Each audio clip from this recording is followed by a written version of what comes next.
Finalmente, bueno, la parte del tiempo es muy importante, particularmente en el estudio longitudinal.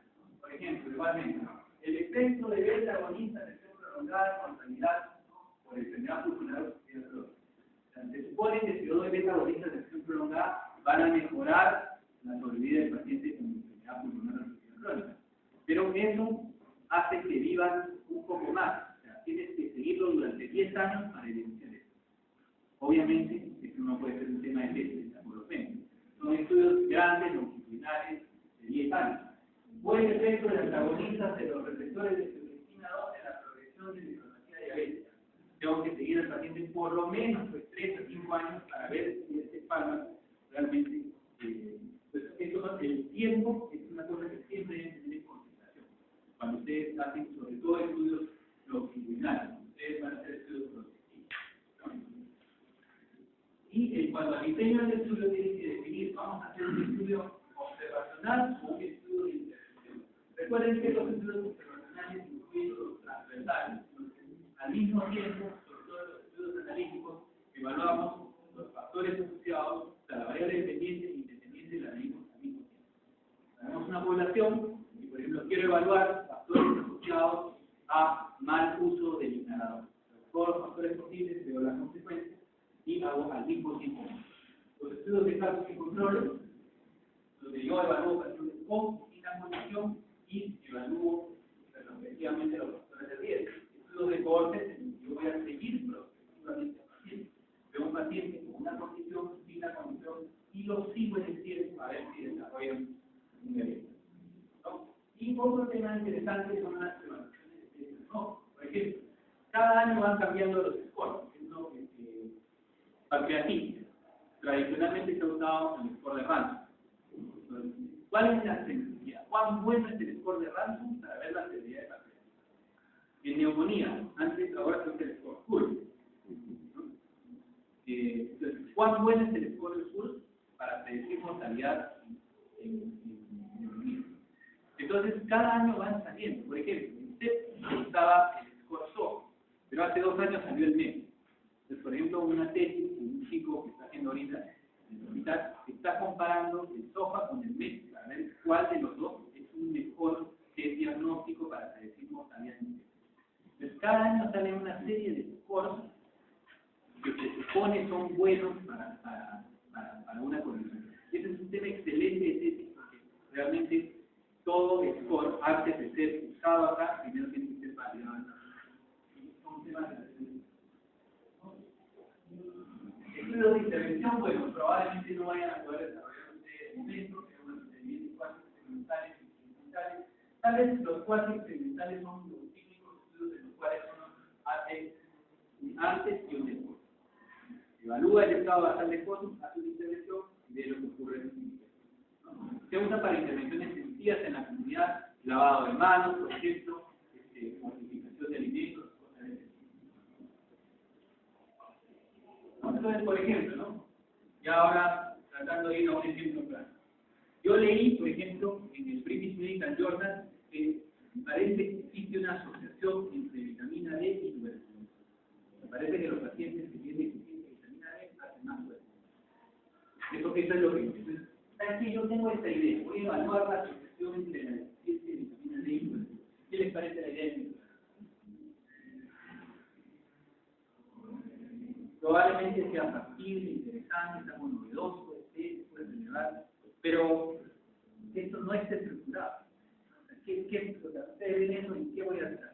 Y eso a veces es un trabajo de investigación. Eso pone en los proyectos. Yo quiero evaluar el marco teórico y toda la cuestión. ¿No? Esto es una pregunta de investigación totalmente inapropiada, porque no saben nada, no saben ni en qué lo van a hacer, qué tipo de estudio. Es una buena idea sin estudio. Es importante darle estructura a su idea, ¿no? Entonces, empezamos. ¿En quién lo voy a hacer? ¿En adultos, niños, ancianos, ambulatorios, hospitalizados, pacientes con VIH? ¿En quién? Probablemente, digamos, voy a pensar, voy a hacer mi estudio de población adulta. Ahora, ¿cuál va a ser el segundo aspecto? La intervención. ¿Voy a darles vitamina D o voy a ver estudiar si sus niveles de vitamina D se asocian a tuberculosis o voy a darles vitamina D y ver si eso funciona. ¿Se dan cuenta? Son dos preguntas distintas de investigación. Pero yo podría preguntar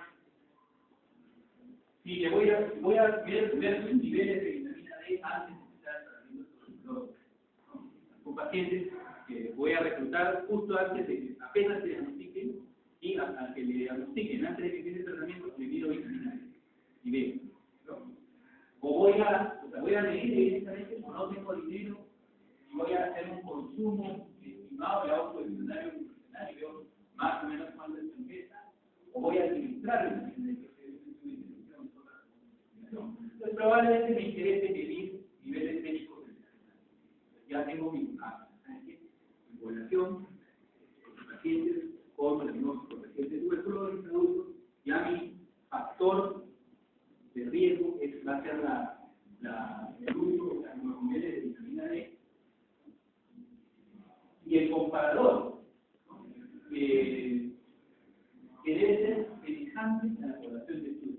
Yo no puedo comparar, por ejemplo, a veces digo, ¿no? En un hospital comparamos pacientes con infección urinaria versus pacientes sin infección urinaria. Pero el paciente con infección urinaria puede tener cirrosis, puede tener una serie de cosas. Los comparadores deben ser lo más parecidos posibles al grupo de investigación. Idealmente lo que nosotros deberíamos hacer es aleatorizar, pero dado que en los estudios observacionales no podemos aleatorizar, lo que podemos utilizar es el apareamiento, es decir, por ejemplo, agarro un paciente con diagnóstico de tuberculosis y voy a variarlo con un paciente de la misma edad y sexo que vino en el mismo día a tener. Garantizo que son más o menos una población. O en el momento de hacer el análisis puedo ajustarlo por variables potencialmente confusoras. En este caso yo quiero evaluar los niveles de vitamina D. Entonces ahí en realidad lo que voy a hacer es medir vitamina D de repente y ver, básicamente ver si el nivel está alto o sea, si está normal o alto o bajo. Y estos van a ser mis dos basados en. Y acá el comparador va a ser la intervención con el factor alrededor bajo nivel de vitamina D, el comparador es el resultado. Entonces yo quiero comparar que el paciente tiene. El resultado es que yo quiero saber si la vitamina D se asocia a tuberculosis. Entonces, el factor a estudiar es el factor de vitamina D. El resultado es tuberculosis. Entonces, ¿qué es un paciente con tuberculosis? Uno mira, bueno, pues si tiene tuberculosis, ¿qué más? Y en realidad no es tan simple, porque puede ser, a ver, voy a definir tuberculosis como aquel paciente con síntomas que tiene una baciloscopía positiva, o me voy a esperar al resultado del cultivo sólido o del cultivo líquido que detecta nada, o simplemente voy a basar empíricamente en si lo calificamos como tuberculosis. Porque hay muchos pacientes que, bueno, la baciloscopía sale negativa, pero lo ven al paciente flaco, conquistado, ¿no? Tuberculosis. De repente tiene parabolimiasis, cáncer, no cáncer. Entonces, hay que definir claramente. Voy a definir, por ejemplo, a mi paciente con baciloscopía o cultivo positivo o anormalidades radiográficas compatibles y edición de índice terapia. Tengo que hacer una definición clara de qué va a ser su estudio. Y luego el tiempo y el tipo de estudio. Entonces, habría que preguntar, en cuanto al tiempo, ¿qué es lo que creemos? El tiempo va a depender lógicamente de la relación entre el déficit de vitamina D y la T. Podría ser que la deficiencia de vitamina D genere T. La otra hipótesis puede ser que la tuberculosis deplete los depósitos y genere deficiencia de vitamina D. Entonces, ¿qué vamos a hacer? Vamos a hacer un estudio transversal, vamos a hacer un estudio de casos de control. Hay que definir qué tipo de estudio. Entonces, probablemente nosotros pensemos que en realidad la vitamina D, la falta de vitamina D, sea un factor de riesgo más bien para la tuberculosis, entonces sea nuestro marco conceptual. Y probablemente lo que hagamos sea un estudio transversal. Al mismo tiempo miramos si el paciente tiene o no tuberculosis y si tiene deficiencia o no de vitamina D. Entonces, acá tenemos un problema. Muchas veces decimos, bueno, el paciente, vamos a incluir pacientes con tuberculosis. Y el control son pacientes sin tuberculosis. ¿Cómo garantizamos que sean comparables? Podemos hacer el apareamiento, podemos buscar similares. Pero una fórmula interesante, que muchas veces es partir de los pacientes que vienen con sospecha. Acá, por ejemplo, si yo incluyo pacientes, agarro a todos los pacientes con sospecha de tuberculosis y les mido la vitamina D y les hago pues cultivo de estudio. Entonces, esos pacientes, algunos van a tener los sospechosos, algunos van a tener TB y otros no van a tener TB. Pero son de la misma población. Entonces son comparables. Entonces, igual, ¿no? O sea, cuando yo sospecho, cuando yo hago el diagnóstico de unos factores asociados a una condición, los pacientes que tienen y no tienen la condición tienen que ser lo más parecidos. En este caso, la manera de asegurar que sean lo más parecidos posible es agarrar al paciente con sospecha, porque al paciente con sospecha yo no sé, puede o no puede tener TB, son una sola población. Y en base al cultivo voy a determinar. Voy a hacer un estudio transversal porque al mismo tiempo voy a ver el posible factor asociado a la falta de vitamina D y el efecto que este tiene. Entonces, típicamente un estudio transversal. Y entonces, por ejemplo, ya teniendo en consideración lo que es la población, la búsqueda de la intervención o la búsqueda de factores asociados, el comparador, el outcome, el tipo de estudio y el tiempo, probablemente ya puede entonces estructurar un poco mejor. Entonces, vamos a comparar niveles séricos de vitamina D, dando claramente mi variable, en pacientes adultos ambulatorios, en la costa, con diagnóstico de tuberculosis, reciente, de tuberculosis pulmonar, podría o no tener demostrado por cultivo, y controles sintomáticos respiratorios admitidos en el hospital, entre otros. Esto es un buen título, porque esta es mi pregunta de investigación, donde defino claramente mi población, los factores asociados, el outcome, el tiempo y el tipo de estudio. Ahora, esta es una buena pregunta de investigación, pero es un pésimo título. Y eso tienen que distinguir ustedes claramente. Cuando ustedes elaboran un proyecto de investigación, su pregunta de investigación tiene que ser lo más completa posible, para que ustedes puedan orientar su trabajo. Mientras más estructurada y completa es su pregunta, más fácil va a ser diseñar el estudio. Porque allá yo sé, mira, voy a comparar niveles de cosas, voy a agarrar pacientes con tuberculosis y controles con sospecha entre pacientes ambulatorios, les voy a medir vitamina D y voy a ver si hay asociación. Acá, la pregunta ya prácticamente me indica cómo voy a hacer. Voy a hacer un estudio transversal, ¿no? En donde voy a evaluar la presencia de tuberculosis o no y la presencia de deficiencia de vitamina D. Sin embargo, es totalmente diferente la pregunta de investigación del título de la investigación. Cuando ustedes después esto lo quieran publicar, si ustedes mandan eso a una revista, automáticamente ni lo van a leer, pero van a rechazar. Porque para un artículo científico, el que tiene que ser conciso y expresar claramente. Por ejemplo, un título podría ser Asociación entre niveles de vitamina D y tuberculosis pulmonar. Eso sí me interesa. O sea, volvemos un poco a la idea de investigación. ¿Se dan cuenta? El proyecto de investigación, su proyecto tiene que tener una pregunta lo más completa y detallada posible. Pero luego, cuando lo vuelven producto, un trabajo, eso tiene que ser lógicamente más, entre comillas, marketing. Es cuando tienen que hacer el marketing del trabajo para crear la información. Muy bien, entonces acá con esto, digamos, ya hemos reestructurado y hemos definido nuestra pregunta de investigación en base a los criterios FINER, factible, interesante, novedosa y relevante. Luego la hemos estructurado en función de los criterios tipo, ¿no? Población, intervención, comparador, variable de resultados, tiempo y tipo de estudio. Y una vez que lo elaboramos, tenemos que retroalimentar. Entonces, reevaluamos, siempre reevaluamos, porque a veces empezamos con unas cosas, por ejemplo, yo pensaba hacer el estudio del hospital, pero termino viendo que es mejor hacerlo en el ambulatorio. Ahora, y después veo, entonces reevalúo la factibilidad. Oye, pero yo trabajo en el hospital, no tengo quien lo haga. Entonces, o me consigo un colaborador que trabaje en atención primaria, o simplemente ya no lo puedo hacer. O ese trabajo no lo puedo hacer. Conforme ustedes se estructuran, una vez que ya tienen bien estructuradas las preguntas de investigación, nuevamente tienen que ver sigue siendo factible, sigue siendo interesante, sigue siendo novedosa, sigue siendo ética y sigue siendo relevante.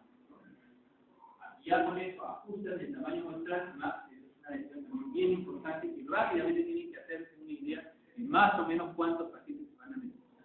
Porque eso generalmente es el elemento más crítico en ver si esto va a ser realmente factible o no. Y bueno, toman la decisión.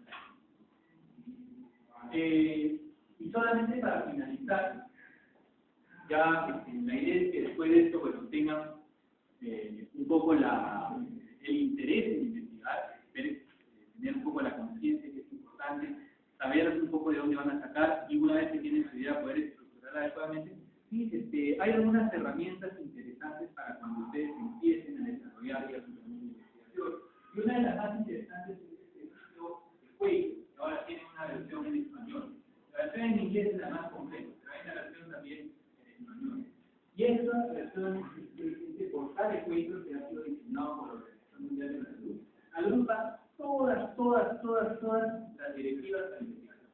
Cómo hacer estudios observacionales transversales de cohortes, todos los tipos de investigación que ustedes quieran hacer están ahí. Y todas las guías mundiales de cómo hacerlo.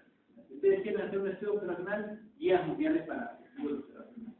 Y también tienen guías para cómo elaborar su proyecto de investigación y cómo elaborar su artículo de investigación. Cómo hacer el proyecto, o sea, cómo esta pregunta de investigación, esta idea, elaborarla y elaborar un proyecto. Y después también, cuando una vez que han acabado su proyecto, quieren volverlo a un artículo, también cómo escribir el artículo. Hay guías de cómo redactar el artículo, cómo presentarlo a las revistas. Es un portal muy interesante para todos los investigadores, ¿no? Por ejemplo, si ustedes dan un clic en esa misma página, solamente van a encontrar, por ejemplo, una lista de, por ejemplo, yo quiero hacer distribución cualitativa, evaluaciones económicas, cuál es la realidad, cómo hacer revisiones sistemáticas. Entonces, están un poco todas las guías disponibles para cada tipo de estudios que ustedes quieran. Por ejemplo, esto es todo lo que dan clic a lo que es estudios observacionales. Los estudios observacionales son básicamente los que uno va a hacer generalmente en el pregrado, porque son estudios en los que uno no interviene. Ustedes evalúan factores, pero no toman decisiones. Porque cuando ustedes ya toman decisiones, generalmente lo que hacen es un experimento. Y eso va a requerir aprobaciones de contexta, seguros, protección a pacientes, generalmente un seguro, que a veces no lo pueden dar. Pero los estudios experimentales generalmente ustedes van a hacer estudios observacionales. Esta también es un índice que puede encontrar. Incluso los recursos para usuarios, ¿no? Por ejemplo, lo que es planificación y realización de investigación, el diagrama de flujo, la mapa de ruta que se quiere en la elaboración. Este sitio es un sitio muy interesante para ir a explorar y cada vez ustedes van a estar involucrados, deben estudiar fuertemente que vayan a este sitio para ver todas las herramientas. Y otro recurso muy interesante es esta directiva que ha aprobado el Instituto Nacional de Salud para lo que es la elaboración de estudios observacionales. Entonces, es una guía nacional muy bien hecha, en donde les dicen paso a paso cómo hacer, cuál es la estructura de un estudio observacional. Desde cómo elaborar el título, el resumen, las palabras clave, la metodología, todo lo que es. Una vez que ya tienen su pregunta de investigación bien formulada, ya el siguiente paso es elaborar su proyecto. Esta directiva está disponible gratis en internet. Se la pueden bajar y en base a eso elaborar su protocolo. Y en realidad esta guía es la que actualmente es la guía vigente para la presentación de estudios en todos los hospitales nacionales. Finalmente,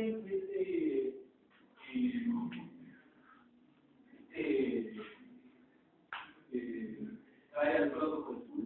Es una herramienta para lo que es protocolo. Es una herramienta, es un sitio web que nos permite una serie de presentaciones y de resúmenes sobre cómo presentar proyectos de investigación.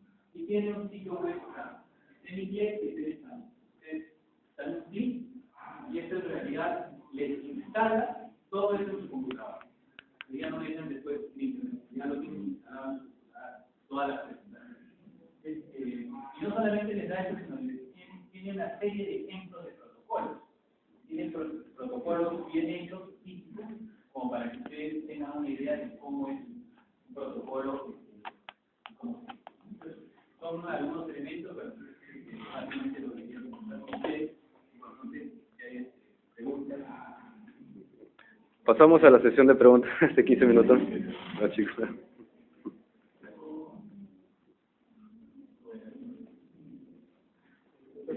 Bueno, respecto a la revisión bibliográfica que se tiene que hacer de la investigación, está usted como un no es Pablo, ¿no?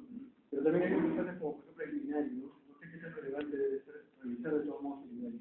No, o sea, el INARI es un sistema de, digamos, de acceso a fuentes bibliográficas, a revistas, ¿no? Que están invitadas generalmente en línea.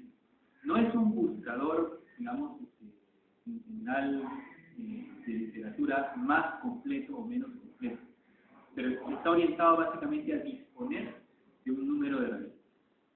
No es, su capacidad de búsqueda no es tan adecuada, no permite estructurar. Por ejemplo, en el PubMed tú puedes estructurar la búsqueda. Por ejemplo, yo quiero estudiar, vamos a ver, infección urinaria en varones. Entonces tú puedes estudiar infección urinaria y varones de 18 a 45, ensayos clínicos randomizados en inglés, español o tal. Ustedes pueden hacer una estructurar búsqueda. Si yo quiero restringir, por ejemplo, a infecciones urinarias en varones entre 18 y 45 años, utilizar solamente ensayos clínicos y que estén en inglés o español. Entonces, el PubMed les permite estructurar y tiene mucha más capacidad de encontrar. Ustedes ponen la misma búsqueda. INARI no es un buscador. Su labor principal es ubicar revistas científicas disponibles a texto completo. INARI tiene, en el Perú se ha restringido, porque el Perú ha pasado a ser un país de recursos medios altos. Ya no somos un país pobre, ahora somos un país de recursos medios altos. Por lo tanto, INARI ya no nos entrega las revistas que sí le puede dar, por ejemplo, un gran año. Antes éramos elegibles, ahora somos elegibles para muy pocas. Entonces, el INARI nos sirve para, pero todavía los convenios universitarios del INARI permiten que tengamos acceso a algunos artículos que normalmente no tenemos. Entonces, el INARI es una buena opción, propuesta, nos sirven para ubicar artículos. Acuérdense que PubMed les ubica todo, pero PubMed no, o sea, el PubMed solamente ofrece acceso al título y al resumen. Y si el artículo está libremente disponible, te lo da, pero si no está, no lo encuentras. Por ejemplo, Lancet no lo vas a buscar. Tú vas a Lancet y tienes que pagar $20 por artículo. En cambio, por INARI sí entras a Lancet. Por propuesta también entras a Lancet. Todavía tienen propuestas. Pues, acá no se tenía propuestas. Antes tenía propuestas y me acuerdo que bajaba Lancet. Entonces, hay artículos que INARI pueden entrar. Pero el buscador, cuando quieren hacer búsqueda bibliográfica, la búsqueda de un tema, tienen que usar el PubMed, por lo menos PubMed y LILAS. LILAS es la base que tiene ustedes en la TIC y tiene toda la literatura la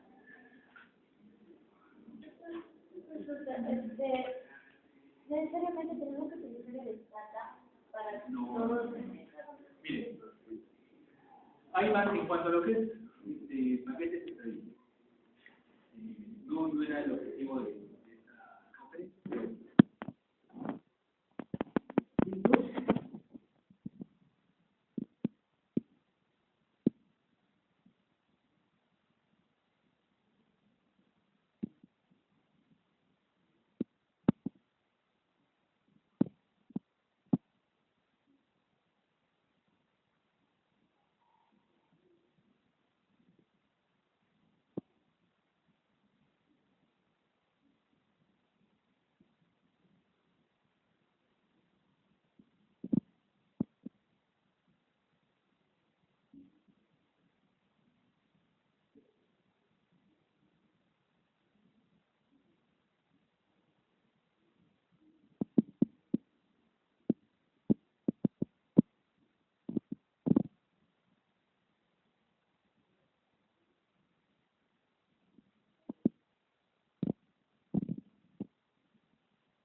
cantidad de muestras para poder generar la pregunta, la investigación? Bueno, más bien la pregunta tiene como consecuencia, tú para resolver tu pregunta necesitas un tamaño muestral.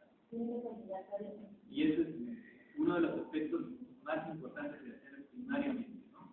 Porque muchos estudios, cuando por ejemplo las asociaciones son marginales, ¿no? Por ejemplo, los teléfonos celulares con el cáncer del cerebro. Es tan infrecuente que una persona desarrolle cáncer del cerebro, ¿no?, que necesitas agarrar a todo un país y ver si usan celulares y ver si cáncer. El estudio de tamaño muestral es enorme. Si tú crees que un medicamento o una intervención mejora la mortalidad en 3%, para detectar esas diferencias tan pequeñas es un tamaño muestral enorme. Si tú crees que algo tiene un componente, por ejemplo, una intervención, disminuye dramáticamente, por ejemplo, si algo de morirse 50%, se muere ahora el 10%, necesitas 20 pacientes por cada. ¿Te das cuenta? Dependiendo del efecto, se ve un efecto, mientras más grande sea el efecto, mientras más grande sea la diferencia, menos población necesita para encontrar. Mientras más pequeña la diferencia que buscar, más en términos generales. Hay también una página web que se llama SampSite. La abreviatura de Sample Size. Resulta SampSite, S-A-M-P-S-I-Z-E, y eso se dirige a buscadores gratuitos. Hay varios buscadores para lo que es tamaño muestral. Se puede dar una idea por lo menos global de lo que ustedes necesitan. Pero siempre háganse una idea del tamaño muestral, que es una cosa muy importante dentro de la planificación de su investigación. Plantéense la pregunta de investigación, estructúrenla bien y más o menos cuánto tamaño muestral van a necesitar, ¿no? Porque esa es generalmente una de las instancias más importantes. Entonces, tengo una consulta. Bueno, como siempre de cuestiones se ofrecen los gramos que se han logrado, ¿no? No, sí, la verdad es que no, de esta experiencia, ¿no? ¿Cómo en el extranjero, en el extranjero, qué tipo de estudios más se valoran, más valorizados? O sea, no me refiero a un valor monetario, ¿no? A qué valor intelectual no se le da a un trabajo. El estudio, o sea, el valor de un estudio, en general, depende de cuán bien diseñado esté y cuán relevante. Lo primero es, el estudio tiene que tener los dos criterios más importantes para valorar un estudio, es si está bien diseñado y si es relevante. O sea, un estudio relevante y bien diseñado es el mayor grado de evidencia y de utilidad que ustedes pueden tener, ¿no? Una cosa es el nivel de evidencia, porque ustedes han visto, ¿no? La evidencia va desde simplemente la opinión de expertos, que es el último nivel de evidencia, ¿no? Presentación de casos, estudios observacionales, los cohortes, ¿no? Casos controles, estudios de cohortes, ensayos clínicos, revisiones sistemáticas y análisis, sistemas, en fin, revisión de revisiones y así. Pero eso no quiere decir que uno sea más importante que el otro, ¿no? Por ejemplo, ¿no? La opinión de expertos es el último nivel de evidencia, pero probablemente sea la herramienta más valiosa cuando te enfrentas a algo que nadie nunca ha visto. Entonces, el nivel de evidencia no quiere decir que uno sea mejor que el otro, ¿no? Y hay estudios ahora, lo que sí es cierto es que cuando tú tienes una intervención, generalmente pues, el nivel de evidencia que logra una revisión sistemática de ensayos clínicos es el mayor nivel de evidencia.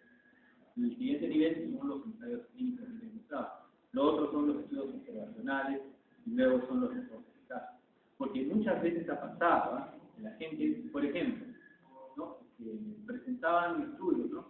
Que el Tamiflu, los que comercializaban Tamiflu. Tamiflu es la marca de los Tamiflu. Entonces, sacaban artículos que decían el Tamiflu mejora la muerte, a la gente ya no se muere con influenza.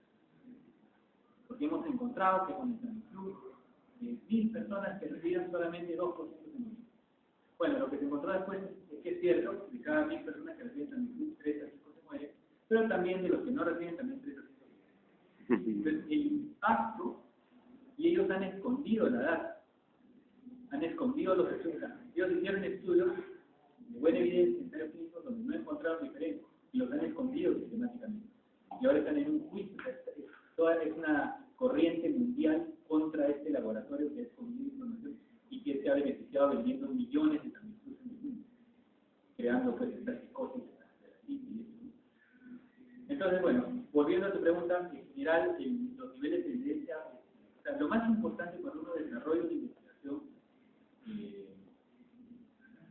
es que la investigación sea bien diseñada y aborde un tema relevante para el tema. De esa manera va a poder ser utilizada. ¿Sí?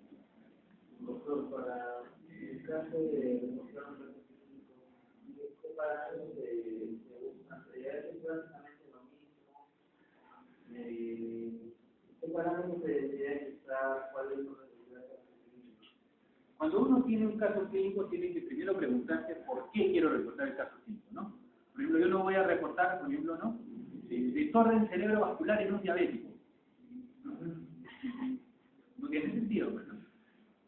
Entonces, primero tiene que el caso ser una manifestación inusual, algo que te dé una enseñanza, ¿no? Por ejemplo, un paciente que viene con un 15 de comida tiene una apendicitis. Entonces, es una presentación que nos invita a reflexionar, a que nos da una enseñanza. Y la estructura de un caso clínico es básicamente similar en todos los casos, ¿no? Es un pequeño resumen de la historia, sucinto, ya ahí si no pones, ¿no? Paciente de ocupación, que vive tal, que cría 4 perros, 20, no. Es un resumen muy sucinto de la anamnesis, del examen físico, los exámenes de laboratorio relevantes, ¿no? Esta presentación sigue de los hallazgos más importantes en histopatología, la relación, lo que haya dado el diagnóstico, o sea, cómo se hizo el diagnóstico, y eso se sigue de una discusión, ¿no? Decir, bueno, ¿cuál es la importancia de su caso? Si hay otros casos similares reportados en la literatura, y terminan con cuál es el mensaje. Tienes que dar un mensaje.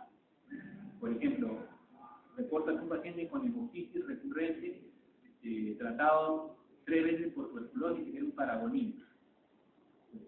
Debe considerarse paragonía si tiene el diagnóstico de un paciente con hemoptisis recurrente.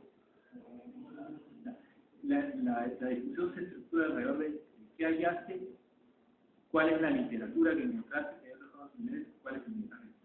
Esa es más o menos la estructura de un caso.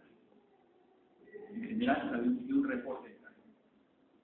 Y también, claro, hay series de casos. Por ejemplo, hay de patologías que a veces no son muy comunes. Por ejemplo, a mí me interesa, bueno, cómo se presentan las granulomatosis de B. Lo que hago es conectar a todas las granulomatosis de B en un periodo de 5 años. Generalmente requiero bastante tiempo, reviso las historias, ¿no? En promedio son generalmente varones, de tal edad, la presentación clínica más común está, tanto se muere. Quiero tener una serie de casos. Algo relacionado. No es un reporte, el reporte de casos es serie de casos.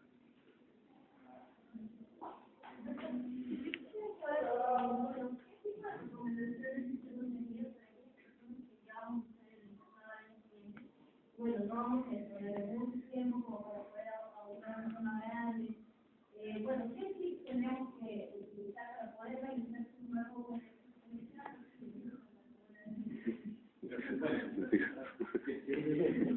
En realidad, para las personas que tienen cierta regular, una de las primeras cosas es tratar de identificar su línea de negocio. Me interesa que me interesa la psiquiatría, me interesa la pública, la medicina interna, la biología, ¿qué es lo que me interesa? Luego de eso, revisar la literatura.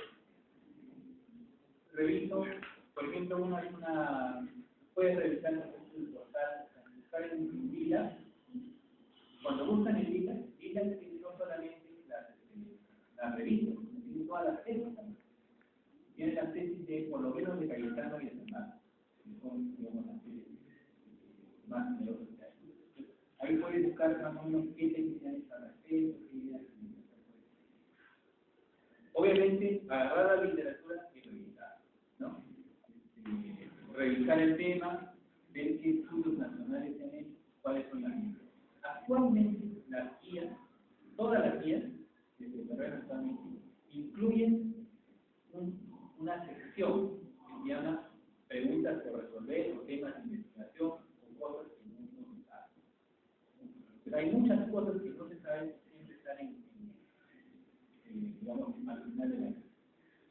Y finalmente, otra cosa importante es pasar una visita, ir al hospital para los participantes que se hacen internados hospitalarios y, digamos, te interesa trabajar sobre la patología hospitalaria, es pasar una visita y ver un poco las preguntas que se van a hacer. Ustedes van a ver que en la visita médica nosotros trabajamos los médicos, entonces, ¿no?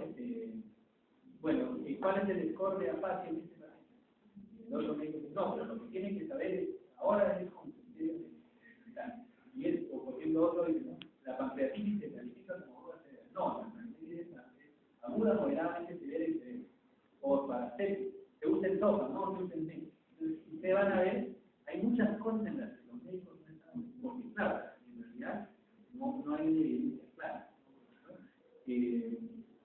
Entonces, algunos temas, como les decía hace un momento, si vas a empezar tu internado, hay muchas de lo que se denominan reglas de predicción. ¿Qué es una regla de predicción clínica? Básicamente es una herramienta basada en el derecho simple que nos permite llegar a un score. Básicamente son scores. Por ejemplo, está el score de Stegen y Toledo para ver tuberculosis. Está el score de Ransom para prevenir mortalidad. Está el score de Kurz para ver la probabilidad de muerte. Entonces, hay preguntas interesantes, por ejemplo, hace poco se ha desarrollado el CRB. La gente dice, ya no necesitas la UCI. Se puede usar solamente la presencia de confusión, frecuencia respiratoria alta, hipotensión, edades de 35 años, saturación menor a 95. El CRB 75 y Nuria, que lo puedes usar fácilmente porque ya no necesitas laboratorio, o sea, es más rápido. Entonces, la pregunta es, ¿eso es mejor o es tan bueno como el curso? Entonces, estos scores clínicos que ahora para todas las enfermedades están desarrollando scores para tratar de racionalizar los recursos. Entonces, es una línea de investigación, digamos, bastante interesante, ¿no? El evaluar estas herramientas o estas reglas, validar reglas de predicción clínica en población hospitalaria. Esas son algunas consideraciones generales. Pero para empezar, plantear un tema general, un interés general y revisar. Entrar a la literatura, por ejemplo, ¿no? Ver qué tesis se han hecho, qué cosas hay en la literatura, qué artículos hay, qué guías hay y qué estudios hay.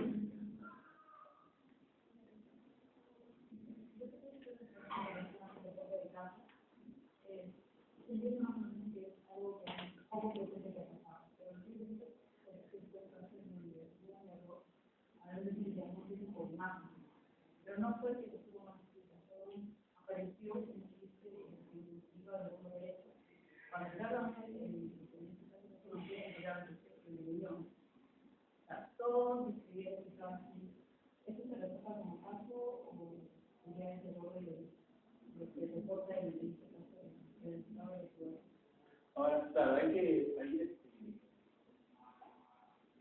ver si no es un error grosero. Claro, a veces es un error grosero, publicar un error grosero no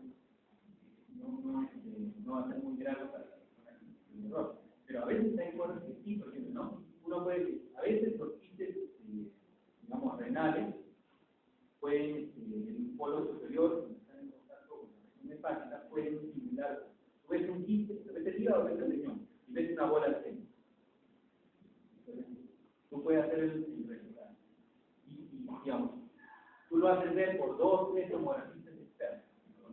Tumor renal simulando un hepatoma. Reporte de un caso y revisión del mismo.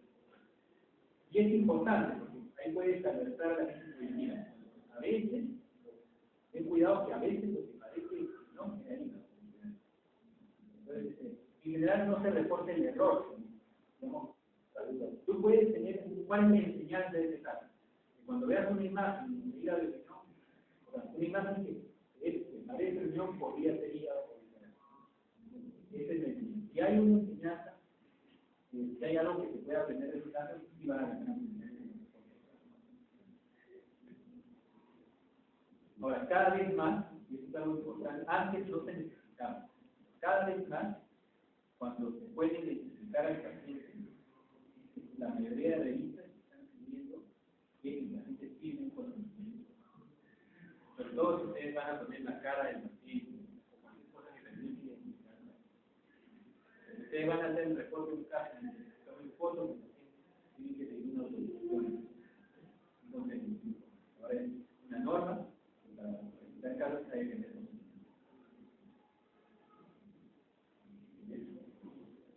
¿Alguna pregunta más? Respecto del consentimiento informado, ¿es una manera de una forma legal con un notario? No. El consentimiento informado es un documento. Uno, por ejemplo, hace una ficha de investigación, se pone al paciente, lo identifica, o los datos. Y, por ejemplo, yo voy a obtener, por ejemplo, si yo voy a revisar datos de la historia, no necesito el consentimiento informado porque no va a pasar nada. En cambio, si yo quiero, por ejemplo, medir la procalcitonina en pacientes con sepsis, yo voy a tomarle, para efectos de mi investigación, voy a tomar una procalcitonina al paciente, que puede o no estar indicada, pero es mi investigación. Entonces, yo tengo que pedirle permiso al paciente, o sea, yo no puedo agarrar y decirle, me voy a meter la aguja, le saco sangre. Yo tengo que decirle, mire, yo estoy haciendo esta investigación y yo quiero saber si puedo sacar, puedo medirle esta sustancia para ver, y bueno, uno tiene que generalmente, tiene que haber ciertas restricciones, tú le mides esto y le vas a dar el informe, y el médico lo puede usar. Generalmente el paciente no se va a negar, porque si tú quieres, por ejemplo, tomar radiografías, y eso va a ser gratis, y va a ayudar al diagnóstico, casi nunca se va a negar, pero tienes que pedirlo. Y ese permiso tiene que estar, cuando saques muestras de sangre, tiene que estar en un consentimiento. Entonces, en general, para cualquier muestra biológica. Es necesario, bueno, es necesario que sea, digamos, de repente, debe firma, Claro, la firma de por un notario. No, solamente lo único que tienes que hacer es, ese consentimiento tiene que estar en el protocolo de investigación. Y ojo, que es otra cosa muy importante, los protocolos de investigación, ya nadie les publica un protocolo. O sea, antes la gente venía y se iba a las 5 de la tarde y se iba a los pabellones de medicina y enlace. Todos los proyectos de investigación tienen que estar autorizados por la instancia correspondiente del hospital. ¿No? Y antes la gente venía los domingos, los sábados, iba a la guardia y nada, realizaba historias. Todo proyecto ahora, la sistemática es, tienen su idea, desarrollan su proyecto. El proyecto lo tienen que presentar para que sea aprobado por el hospital o por la institución donde lo hacen. Después lo ejecutan. Entonces, ya cuando ustedes lo quieran publicar, la revista le va a decir, bueno, ¿se lo autorizó el comité de ética de la institución, sí o no? Y si no se lo autorizó, nadie se lo publica. Ahora ya nadie publica si no se lo publica. Entonces, todo proyecto tiene que registrarse. Y por eso es tan importante también. Antes venía el interno, entonces el interno agarraba y entonces sus ratos libres. No, ahora tienes que hacer el proyecto que lo prueben. Y a veces, si el proyecto está mal hecho, no te lo prueban. Entonces es importante ahora planificarlo con un poco más de anticipación. Si quieran hacer tesis, yo no sé si ustedes van a estar obligados a hacer tesis o no, pero los que quieran hacer, tienen que tener en consideración que en principio no tienen que esperar al internado, sino probablemente antes para que su proyecto lo puedan elevar al hospital, y a la universidad. La universidad también tarda sus 2 meses y finalmente aprobar el proyecto. Así que tienen que tener eso en planificación. Muy bien, ¿hay alguna